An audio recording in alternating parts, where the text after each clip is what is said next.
Okay, everybody, this is Hobo Girl. This is what I know. Sorry for the shaky camera. Fingers. I think I got some JB Weld on them, so they're kind of sticky. So I guess that's what do you do? Anyways, this is a 1937 Caterpillar No.10 diesel road grader. Single low pressure. Yeah, single low pressure rear. Just a normal fronts like they all do. But this one says factory wing. Factory wing, factory light kit, factory. That's not the original cab. Original cab's a little bit different. I'll pull up a picture of a normal cab right about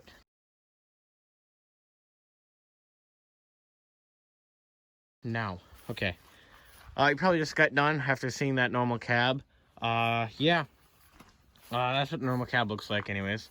But anyways, I'm kind of getting ahead of myself here. This video is going to be about maintaining this machine.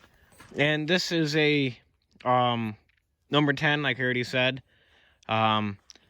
This maintenance program will probably work for this will probably work for a No.11 gas or diesel, a No.10 gas or diesel, and maybe a No.9 and a No.7. I don't know for sure.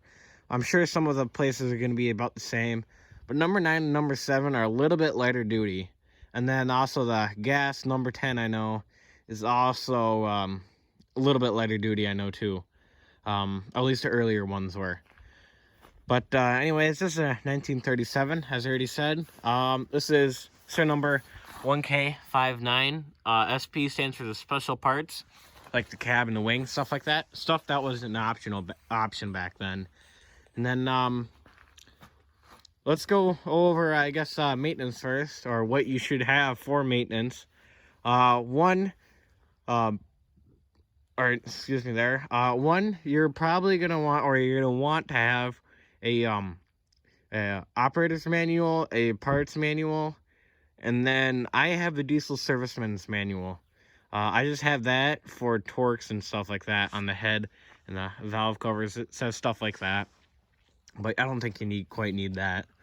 But yeah, just have some manuals, just the basic ones. Just get the operator's manual and the parts manual. Get as many as you can. How about that? As within a reasonable price. I don't think you don't need to go out and spend and blow like $500 on manuals.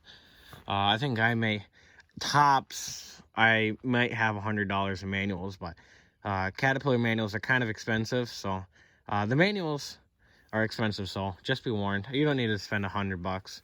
I mean, it's pretty much what you're gonna end up spending for manuals. Is $100, so that'll get you a pretty good manual. Don't get crappy ones, because you might be missing a page or something. So yeah, just word of advice there.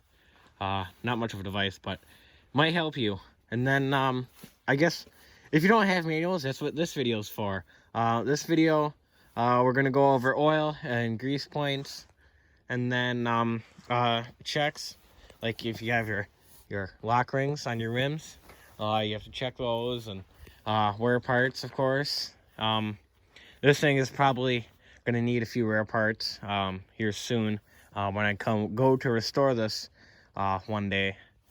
It'll be one day. I said that for a reason, because chances of this thing being restored here anytime soon is pretty low, because yeah, these things are kind of expensive to restore. I mean, who would have thought? Yeah, anyways, we'll go over oil right now. Okay, just switched over the camera here. Oil for this machine, engine oil and pony motor oil would be 30 weight non-detergent, straight 30 weight, the SAE 30 weight, non-detergent, or SAE, yeah, never mind. Just anyways, get 30 weight non-detergent oil. Of course, depending how old or how bad your oil looks, you'd probably change it. That's a given. But see, this oil, come on, get a good picture. This oil is more bluish. It'll be like a darker kind of blue. It's kind of odd, but I don't know why it's like that. It just is. So anyways, that's what the color of the oil should be. It shouldn't be black or any of that. This is for the big diesel motor. you're gonna have your percolator oil filter. Come on, hurry up. Hold on. This is taking a while. Hold on. Let's see if I'll show you the filter element that's in this. Yeah, it just ran. You're gonna have a cartridge like that, like most old machinery does. Look at that. I'll throw that on for now. Good enough. All right, so that's gonna be your replaceable filter. Do that every oil change, or if you're gonna wash a crankcase, which that'll probably be in a different video.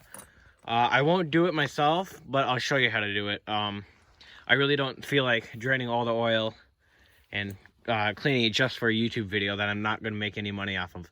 Doesn't make much sense. But yeah, anyways, just cleaning it, that'll tell you in the manual, or you can go on Antique Caterpillar Machinery Owners Club, or ACMOC for short. Ask those people, they'll know for sure. And if you have any doubts on me, which you probably will, just go on there too. They'll know more than I do. They're a lot more knowledgeable. I'm just telling you guys what I know, and as far as I know, I'm the only guy on YouTube besides Squatch253 that makes videos like maintaining and stuff like that. There might be a few others, but a few others that are small like me, but as far as I know, I'm the only one. Me and Squatch. Of course, oil drain is going to be right there. It's kind of hard to not miss, so that one shouldn't be too hard. Just drain the whole thing. It's a 5-gallon crankcase. Pony motor oil dipstick right there. It's kind of hiding, but right there, that's it. That's also 30 weight non-detergent. The non-detergent is for the bronze bushings. In case you have any bronze bushings left in your transmission or engine, the detergents will pretty much destroy those. So that's why you buy non-detergent. And that's also what this engine was designed to run on. And then the drain plug right there is that's the pony motor one. So yeah. Oh yeah, I forgot to add. This is a diesel crankcase breather / oil fill. You pop that clip back, pull this open, that's the oil fill. Pretty simple. Then I'll show you the pony motor crankcase fill.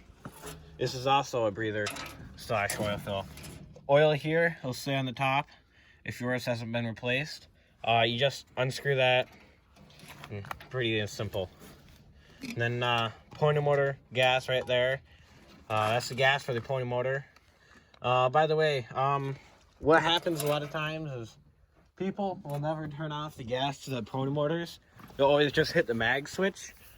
That can cause problems. You'll fill the crankcase of the pony motor with gasoline. You can potentially cause some pretty serious wear too early on. That really hurts a pony motor. And then also, turning off the pony motor right away, you should let it, about the time that it takes for that fuel to run out of the line, it should be the time for the pony motor to cool down without a load. So yeah, that, and then the just the carburetors have issues when they're not drained when the fuel is not drained. So yeah. So anyways, that's your sediment bowl right up there. Switch that off. Diesel is right in there under the seat. You have to pop the seat off. There's a big like 5-inch there's a big 5-inch cap on there. It says buy clean fuel, keep it clean. Just unscrew that. It takes many screws. It's like a fine thread. It's really weird, but yeah.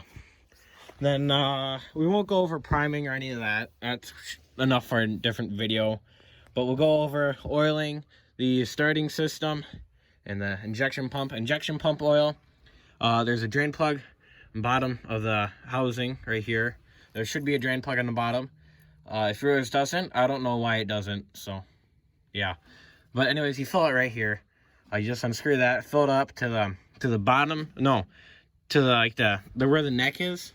As you just fill it up to the top of the neck, pretty much. I believe you change oil every 100 hours. I want to say. Is it? It might be every 300 hours. It's every 300 hours, I believe. You'll know hours. There should be a clock in there. This is actually revolutions, but mine doesn't have a clock, so I just do it when usually the oil will go bad early before it actually needs it, because I don't run this machine all that often. So yeah, then your starting system oil, you fill it through there, right there where my finger is. Check plug is right there, the drain plug on the bottom. By the way, this system right here, if yours doesn't have that, don't worry, it shouldn't have it because this is homemade. So yeah, so is this.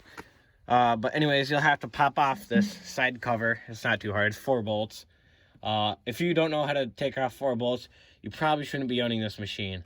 So yeah, anyways, probably should check the slop, make sure it's not like that, or this lever replaces this lever, so yours shouldn't have that much play in it, but mine does. I just have to deal with it, so I guess. But yeah, let's see, check for major oil leaks. I mean, by major, I mean like if it's spraying oil everywhere, you should probably stop it. That seems pretty self-explanatory, but people are stupid, so yeah, don't be stupid. And then probably you should check, well, you should check transmission oil. Transmission oil check plug right there. There's 2 drain plugs right on the bottom, right along there. Not on this, like in the center of the machine, there should be 2 drain plugs next to each other. Pop both of those off. So you pop off those 2 drain plugs on the bottom, and then there's one right on the bottom. Can you see it? Come on, zoom in.